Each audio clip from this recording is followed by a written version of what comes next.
works. The precise origin of the racial concept is documented. We know Bacon's Rebellion in Virginia in 1676, black and white indentured servants, both of them indentured servants, enslaved Africans and poor European workers, united in an armed uprising against the planter class. They burned down Jamestown. They terrified the colonial elite because what they demonstrated was that class was more real to these people than the color line. Poor Europeans and enslaved Africans had more in common with each other than they had in common with the people at the top, than they had with the plantation owners. So the elite manufactured a solution. They created race. And within 30 years of the Bacon's Revolution or Rebellion, Virginia had passed the slave codes of 1705, legally defining who was white and what whites were entitled to, and what Africans could be subjected to. For the first time in legal history, white appeared as a formal category with attached privileges. In exchange for those privileges, they were conscripted into the enforcement of the racial order. That's what whiteness is. That's what whiteness is at its origin. It's not a biological fact, obviously. It's not even a cultural heritage. It's a loyalty badge. It's an agreement between the planter class and the poor European workers. We will give you a psychological wage.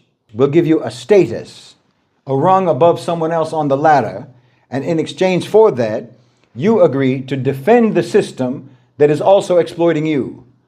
Because at least you're not at the bottom. So be thankful for that. David Rodiger called this the wages of whiteness. W.E.B. Du Bois identified it even before him.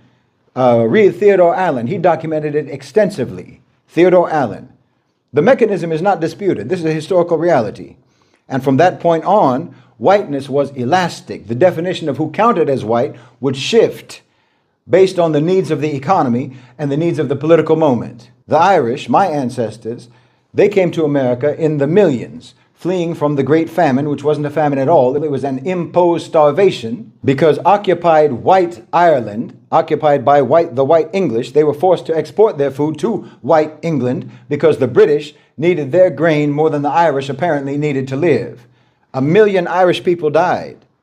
Another million of them emigrated. And when they arrived in America, they were not considered white. You see political cartoons from Harper's Weekly that depicted them with ape-like features alongside similar caricatures of black Americans. They were called white Negroes.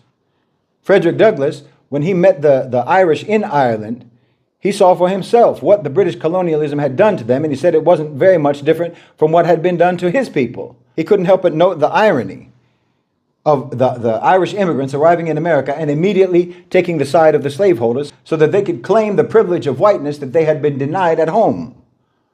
The Irish became white in America by doing what whiteness required, distancing themselves from black Americans, so-called black Americans, filling the police forces, and enforcing the racial order. See, they paid the admission price. And this, by the way, no matter how many St. Patty's Day parades you hold over there in America, no matter how much green beer you drink, no matter how many shamrocks you plaster on your jacket, this behavior of the Irish immigrants coming to America has alienated the Irish in Ireland from Irish Americans forever because they adopted the oppressor's lens. They absorbed the oppressor's culture. And like I say, even the Italians were not white. In the American South, listen to this. In the American South, in the late 19th century, Italians, particularly from the southern part of Italy, they were classified somewhere between white and black. They lived in black neighborhoods. They were basically segregated in terms of where they lived. They worked alongside black workers. They were sometimes subject to the same Jim Crow restrictions.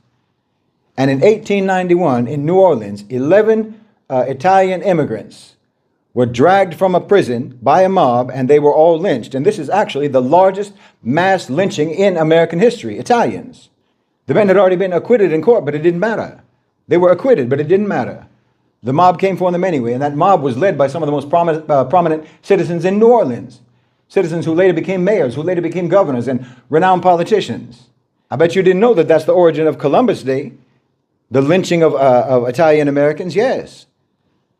Because it caused an international incident, and the United States government had to pay a small reparation to their families, and as a symbolic concession to Italian Americans, They created Columbus Day as a federal celebration in 1892. Imagine.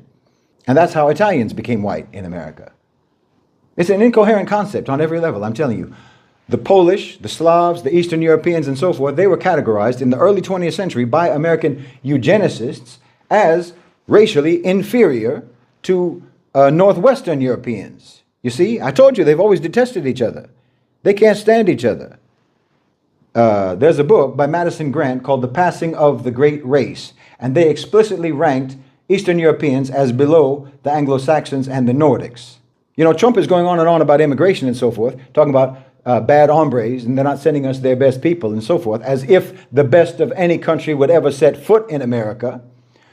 But there was an immigration act called the Immigration Restriction Act in 1924, and that was specifically designed to limit Eastern European immigration because they saw Eastern European people as racially undesirable in their country. That's what their so-called scientists told them. Don't even talk about the Jews. The Jews, obviously, they were classed completely separately from all other types of people.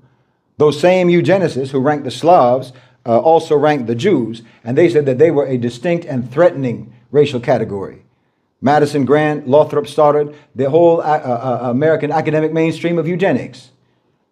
Understand, these were not fringe figures. These were Harvard professors. They were cited by legislators. Think about that when you glorify those Ivy League schools. And when you think about your senators, or you think that your senators or your congresspeople actually stand for some kind of moral values. No, these Neanderthal bigots were among your most celebrated intellectuals, and they were nothing but Neanderthal bigots. Their work was translated into German, and it was praised by Adolf Hitler. He said that he had a debt. He owed a debt to American race science. He said that in Mein Kampf.